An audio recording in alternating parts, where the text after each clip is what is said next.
இன்றைய இறை வார்த்தை.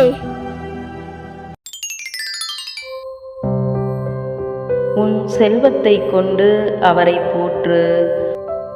உன் விளைச்சல்கள் எல்லாவற்றின் முதற் பலனையும் ஆண்டவருக்கு காணிக்கையாக்கு.